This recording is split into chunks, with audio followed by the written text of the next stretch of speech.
여러분들이 그걸 중요하게 생각을 하면 그를 맞춰줄 수 있고 능력이 되는 남자를 만나야 되는데, 나중에 관계는 깊어질 대로 깊어지고 헤어지는 게 두려울 지경까지 왔을 때는 돌이킬 수 없는 강을 건너기 직전이 되는 경우가 많단 말이에요. 그리고는 남자가 이제 이야기를 하겠죠. 나는 이 상황이 반복되는 게 싫어. 어차피 우리는 헤어질 거니까 그냥 우린 여기까지만 하자. 상식적으로 한번 생각을 해보자고요. 만약 여러분들이 어차피 이렇게 헤어질 연애로 끝이 날 거라면은 그 누가 대체 이 연애를 시작을 하겠어요?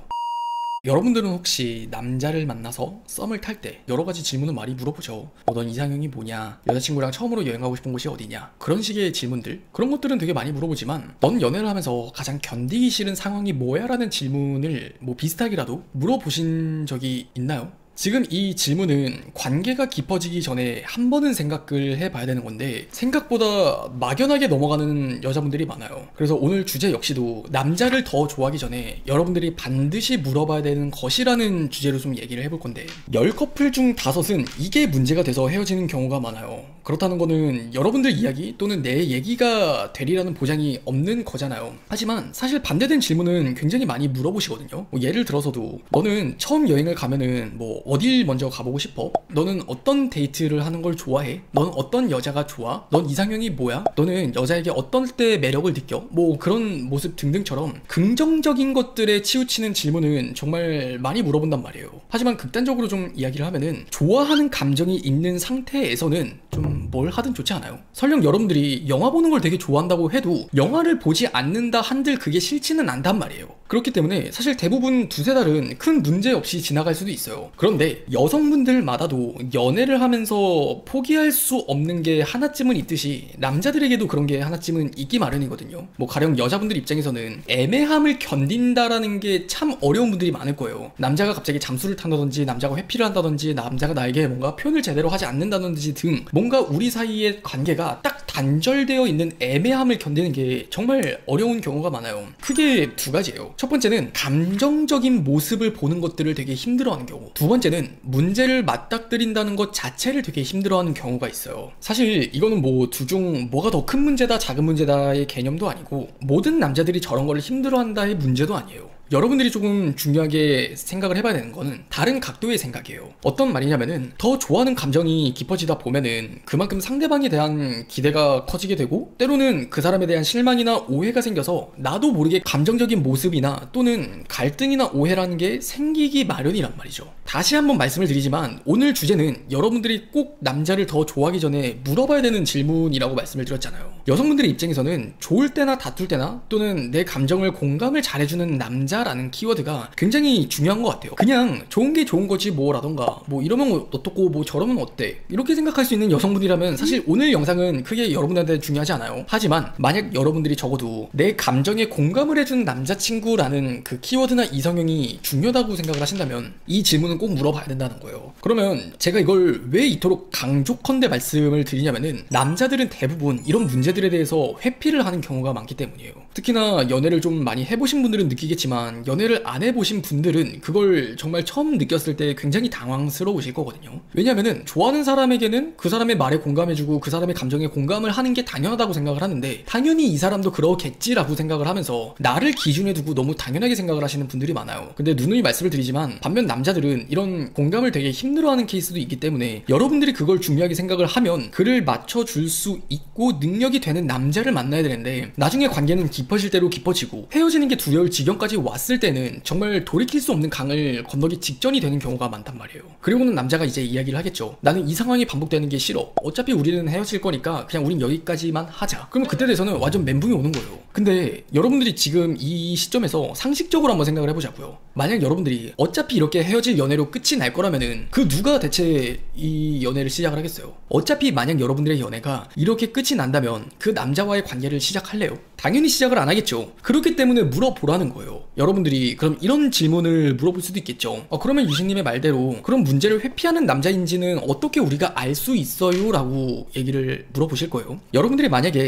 너는 연애를 하면서 가장 견디기 힘든 순간이 언제일 것 같아? 이렇게 물어봤을 때 남자의 입에서 절대 3가지의 비슷한 문장과 비슷한 말은 나오면 안 돼요. 이건 다시 한번 말씀을 드리지만, 아래의 3가지 문장과 비슷한 말은 절대 나오면 안 돼요. 자, 첫 번째는, 나는 나 때문에 사랑하는 사람이 힘들어하는 모습을 보이는 거, 나는 그건 좀 견디기 어려울 것 같아. 약간 이런 이야기예요. 그리고 두 번째는 나는 딱히 생각해 본 적은 없지만 뭐 너무 안 맞는데 억지로 끼워 맞추는 연애? 난 솔직히 그거는 좀 힘들 것 같기는 해. 그리고 세 번째는 서로가 존중 없이 말을 함부로 하게 되는 상황, 그렇게 감정적으로 너무 막말을 하게 되는 상황은 나는 못 견딜 것 같아 라는 이야기예요. 자, 여러분들이 상식적으로 생각을 해보면은 사실 하나하나가 다 좋은 말이에요. 다시 한번 영상을 돌려보시든 한번 얘기를 들어보세요. 나는 나 때문에 사랑하는 사람이 힘들어하는 모습을 보는 걸 힘들어한대요. 그럼 우리가 상식적으로 생각을 해보면은 얼마나 좋은 남자처럼 느껴져요? 근데 인간의 감정은요 굉장히 역설적이에요. 이걸 쉽게 설명을 시켜드리면은 자존심을 부리는 사람이 자존심 부리지 말라고 상대방한테 이야기를 하고요, 말을 예쁘게 하지 않는 사람이 상대방에게 말 예쁘게 하라고 이야기를 해요. 어떤 느낌인지 감이 오세요? 본인이 그걸 그만큼 중요하게 생각을 한다는 거는 그만큼 본인이 그걸 못하는 아킬레스 건과도 같다라는 이야기예요. 첫 번째, 나는 나 때문에 되게 사랑하는 사람이 힘들어하는 모습을 보는 게 싫어라고 이야기를 하면 되게 표면적으로 해석을 할 땐 되게 좋아 보인단 말이죠. 그러니까 그 사람 입장에서는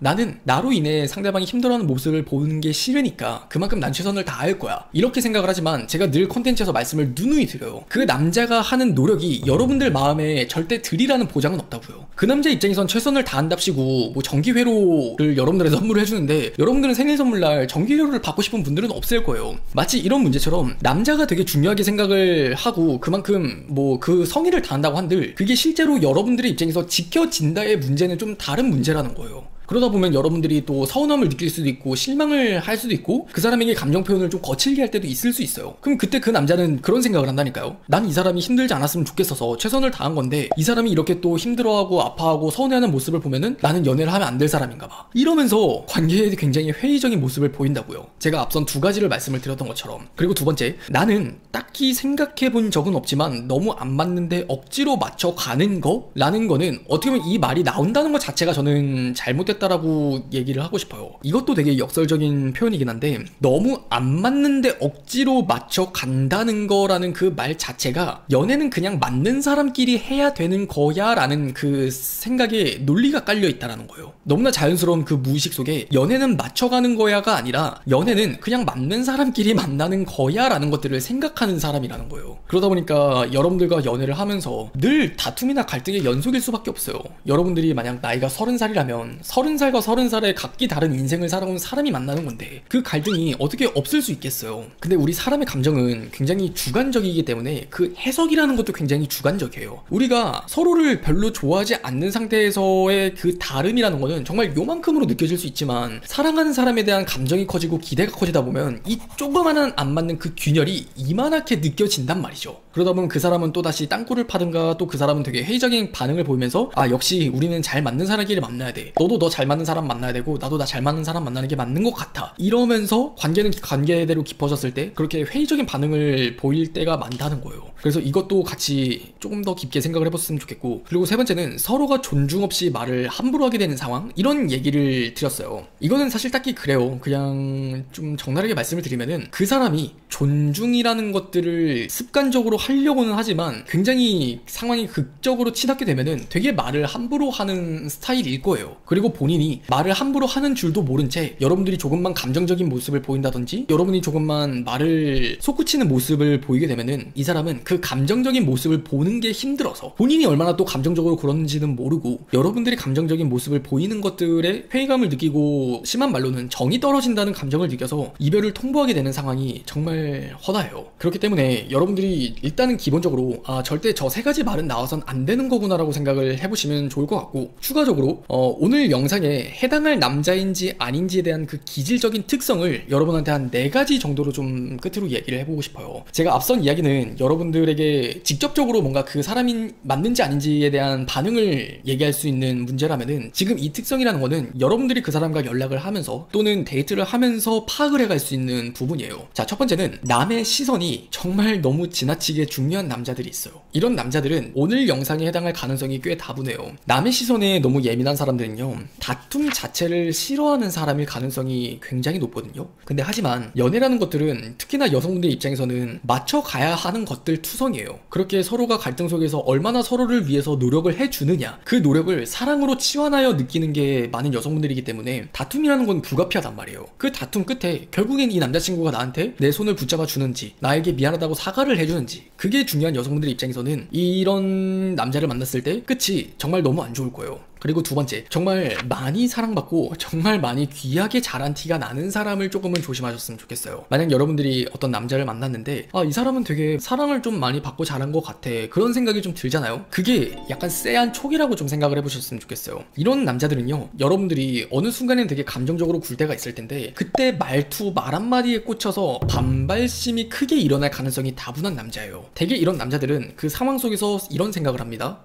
우리 엄마도 그런 말을 안 하는데 네가 나한테 그런 말을 해? 우스갯소리로 이야기를 하면 약간 이런 느낌이에요. 여러분들이 하는 말에 대화의 맥락을 이해를 하는 게 아니라 여러분들이 그냥 논리 앞뒤 다 자르고 했던 말 한마디에 꽂혀서 우리 엄마도 그런 말을 안 하는데 네가 어떻게 나한테 그런 말을 할 수가 있어? 그렇게 여러분들의 모습을 보기 싫어하고 자꾸 그렇게 회피를 하게 되는 남자도 있고, 뭐 갑자기 잠수를 타는 경우도 있고 차단을 하는 경우도 있고, 또는 여러분들에게 더 날이 서게 되려 화를 내는 경우도 있을 거예요. 말꼬리를 잡는다 그러죠. 그래서 정말 뭔가 쎄한 느낌이 드는 와중에 이 사람이 좀 귀하게 자란 티까지 난다, 그건 좀 보수적으로 생각을 해보셨으면 좋겠고, 그리고 세 번째, 이 사람이 여사친이 너무 많거나 여사친에 대한 시각이 굉장히 자유로운 사람이 있어요. 근데 단 전제 조건을 붙여야 되는 게, 연애를 많이 해봤음에도 불구하고 여사친에 대한 시각이 자유롭다. 이거는 좀 여러분들 정말 신중하게 생각을 하셔야 돼요. 연애를 해봤음에도 불구하고 여사친을 허용한다는 거는 단순한 관점의 차이가 아니에요. 여자친구를 만났을 때는요, 우리가 여사친 남사친을 뒀을 때보다 그만큼 그 사람을 깊이 있게 알아갈 수밖에 없어요. 이걸 반대로 바꿔 말하면은 여사친의 관계에서는 깊이 있게 누군가를 알아갈 필요가 없다는 거예요. 그리고 한번 생각을 해보세요. 여러분들 주변에서 입장 바꿔서 여러분들이 남자친구한테 그렇게 화를 내고 정말 어느 순간엔 열이 뻗쳐서 되게 발진을 하는 것처럼 여러분들 주변 남사친에게 그런 급발진을 해보신 적이 있나요? 그 말을 바꿔 이야기를 하면은 남사친의 입장에서는 그런 급발진을 볼 필요가 없다는 거예요. 여사친이 그만큼 많다는 거는, 좀 적나라하게 이야기를 하면은 그런 지랄맞은 모습을 보고 싶지 않아서 연애를 하긴 하지만 깊은 사이가 되지 않았다는 걸 반증하는 거거든요. 그러니까 여사친과 또 시간을 보내면서, 또는 어떤 여사친에게는 대리 설렘을 느끼는 게 그 사람에겐 성향상 맞으니까 너무 관계가 깊어지게 되면은 불가피하게 여자친구의 감정적인 모습을 보게 될 텐데, 그게 싫다 보니까 여자친구를 만든다기보다는 여사친을 너무 많이 만든다, 이렇게 생각을 해보셨으면 좋겠습니다. 그리고 마지막 네 번째, 감정의 편차가 너무 심한 사람. 아침에는 기분이 좋았는데 저녁엔 기분이 너무 우울해서 갑자기 동굴을 파고 들어간다든지, 여러분들이랑 데이트를 할 때는 정말 MFP처럼 정말 되게 즐거워하고 되게 날뛰는 모습을 보는데 또 어떤 순간에는 굉장히 우울함을 느끼면서 되게 땅굴을 파고 들어가는 사람, 이런 사람을 조심하라는 거예요. 이거는 정말 뭐 복잡하게 이야기를 할 필요 없어요. 그만큼 여러분이 반대로 감정적인 모습을 보면은 그 사람은 그만큼 땅굴을 파고 회피할 성향이 짙은 사람이기 때문에 그렇습니다. 그래서 오늘 컨텐츠는 결국 목적은 하나입니다. 여러분들이 어떤 누군가와 의미 없는 만남을 구분할 수 있는 거, 여러분들이 좋아하게 된 남자가 이 사람과 1년, 2년, 3년, 5년이 지날수록 우리가 함께 충분히 깊어진 데 있어서 이미 예정된 이별을 하지 않아도 되는 사람인지 아닌지, 그것들을 냉정하게 파악하기 위해서 해야 되는 질문이니까 꼭 나중에 기억을 하시다가 어떤 남자를 만났을 때 적용을 해보셨으면 좋겠습니다. 알겠죠?